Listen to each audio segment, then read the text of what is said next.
The Brewers are going with a lefty opener potentially for a little bit longer. When you think about just kind of Shohei Ohtani, what you saw from him in the DS, him hoping to make just a few adjustments, is there something that will stand out to you that will kind of show, maybe not results-wise, but something's kind of clicked and he's getting back on track offensively? Yeah, I think obviously, those guys, make sense that they're opening with Ashby. I think as far as Shohei, I think just have a consistent approach. The Phillies, they pitched him tough. We expect these guys going to do the same thing. I think just having a consistent approach and kind of what you're hunting is what all I'm looking for. And that's with all of our players. And kind of have an idea what you're trying to do and not trying to chase your tail. Because then you start, being spiking, being predictable, and being pitchable. So, yeah, but I expect good things from Shohei this series. Dave, Pat Murphy has not been shy about describing his team as the underdog in this series. I think he joked today he wasn't sure if most of your players could name 8 Brewers. Has this been a concern at all for you, just in the way these teams are viewed perception-wise publicly, that you guys are taking them lightly at all? No, not a concern at all. That's just kind of how Murph is. He tries to get in the psyche, and he's telling his team the opposite, right, in the clubhouse behind closed doors. So we know the act. He's going to have his guys prepared, but no, we're prepared. We're playing good baseball, and we expect the same out of those guys. And all that, the talk isn't going to really factor in on, once the game starts. And then teams make a lot of errors against these guys with the way they play. What is it about what they do that kind of leads to that? And how do you guys kind of get your guys prepared to try to avoid some of that defensively? I think what it starts with is they give a hard 90. They run hard. They give a good effort. They try to be opportunistic on the bases, take the extra base. The batter runner is always aggressive as a trail runner. And so with that, it puts a little bit more pressure on the defense to be sure-handed, to be a little bit quicker. And so we're certainly prepared for that and understand that's how they play, and that's the way you're supposed to play. Sonia, second row. Dave, what was kind of behind the decision to add Kasparius and then remove Rushing from the roster? With the rushing piece, we felt that Will is in a good spot to feel that we don't need to protect him to have a third catcher. With Ben, we just felt that having another right-hander to sort of be able to, take down a certain part of their lineup if needed. And Ben was pitching the World Series last year, so he's got some experience as well. With Ben, do you think that not only the minor league stint, but maybe having a little more downtime these past couple weeks can help him get back to where he was first couple months of the season? I think so. Yeah, he's throwing the baseball really well. We've seen it in the lives, and started off well. Then it kind of hit a lull towards the end of the season. But going to the minors and working on his delivery, the confidence, all that stuff, he's taken it and run, and he's in a good spot right now. How do you anticipate using Kershaw this series? I think with Clayton, I feel that you can use him against lefties, righties. I would say potentially it's a multi-inning situation. I don't really know the leverage plus or minus, but he's going to be available for whatever is asked of him. Let's go. Yeah, Dave, they opened with their closer in Game 5 against the Cubs, an opener now. You're probably going to see some more openers during this series. How unpredictable are they pitching-wise, and what challenges does that create? I think it's not unpredictable because I think that, the strength of this team currently is their pen.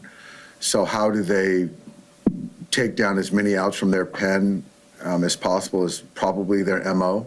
So it's not unpredictable. We're expecting it.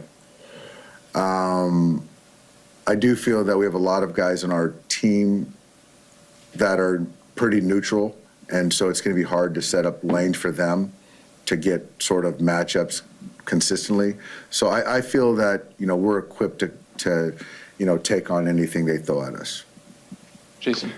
Dave, you're in the middle of an October where you have a chance to do something that no team has done in 25 years, and that is repeat. What have you learned this year about why that's so hard? And is there anything about your approach to this season that maybe was different from 2021? It's hard because certainly the playoff format doesn't lend itself to just getting into the championship series and getting to the World Series. So that in itself makes it more difficult. The other part of it is hard is, getting guys to play their best baseball at the right time and to keep guys, playing at a high level for 162 to get to the postseason, to then give yourself a chance to win 11 or this year 13 games in October. What have I learned? I've learned that you've got to kind of give players grace at points during the season to appreciate the human side of it's hard to play every game like it's Game 7 in April, but know when to kind of turn it on. And I do think that, in that series in Baltimore, we turned it on from that point on. Even losing that series 2 out of 3 to the Orioles, we still turned it on. Just the roster adjustment, Kasparius going in, was that just a matter of longer series, getting another arm in, or the reason? As far as who? Kasparius. Yeah, that's more of driven by the 7-game series, and then going with 2 catchers versus the 3. Yeah, Dave, since you brought up that Baltimore series, what was it about your message there that you think resonated with this team? I think you're just giving everyone permission to let go of the prior, call it 5 months of the year, the inconsistencies of play,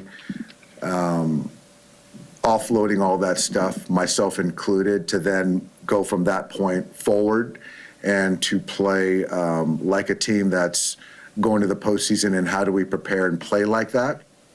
And it's hard to do that when you're carrying baggage of recency. And I think that we're all guilty of, at that point in time, carrying the here we go again type thing in all facets of the game. Dave, just quickly for Andy Pajes, do you think how the NLDS ended, do you think there's something there that can kind of just ignite for him to get going here this October? I hope so. I hope it's a confidence builder for him. Seeing his work, talking to him, he's in a good headspace, which I like. So yeah, I mean, he's been around a long time, as far as the last couple of years, played in playoff games. So they're going to attack him with velocity. So, we'll see. But I do think his confidence is starting to tick up. Mike, Dave, you got through the postseason last year with the rotation pretty much on fumes there at the end. Just how reinforcing is it for you right now to have the number of options you have kind of lined up? It's huge. It's a completely different construction as far as, the pitching, and it's a good thing when your best arms in each particular game are going to take down the most outs. And so that's where we're at right now this year, where last year, knowing that your starter wasn't going to take down the most outs in most cases, tougher to navigate. So this is a much better situation, but we got to go out there and play well too. And how much did getting Blake Snell last winter play into that, and adding to that depth? It was great. I mean, he's a bona fide ace. Having him take the ball, feeling that he's always essentially going to be the best option on the mound. And obviously with Yoshinobu, what he's done this year for us, taking another step forward, and having Tyler come back and pitch the way he has been huge for our club. Obviously, yeah. Just to follow up to that, Doc, obviously this is kind of the culmination of a season-long plan with these starting pitchers. Yeah. I mean, could have worked out any better in this moment, having them exactly where they are? I mean, did this plan start in spring training? I wouldn't say it started in spring training. we expected Blake to be healthy, Blake Snell to be healthy coming out of camp. And then he just was balky, his shoulder. And then so to kind of put him on ice, to save bullets, to get him strong and for the duration, that's kind of how it happened, and wouldn't change that. There was some cost and having other guys take down some of the stuff in the earlier part of the season. Same thing with Tyler. We expected him to go wire to wire and pitch more than he did last year. But I think that, to your question, Jesse, we couldn't have had it any better as far as the workload where guys are at, and even Shohei. We were very methodical and pitching him 1 inning at a time to 2 to 3 to 4, and so now to feel that he's built up in a way that he is, I think that we couldn't have it couldn't have played out any better. So a lot of credit goes to the training staff, the coaching staff, all those guys did a fantastic job. Dave, will the outcomes of these 2 games determine when you have Glasnow and Ohtani pitch back at home, or is that already set? Already decided. No.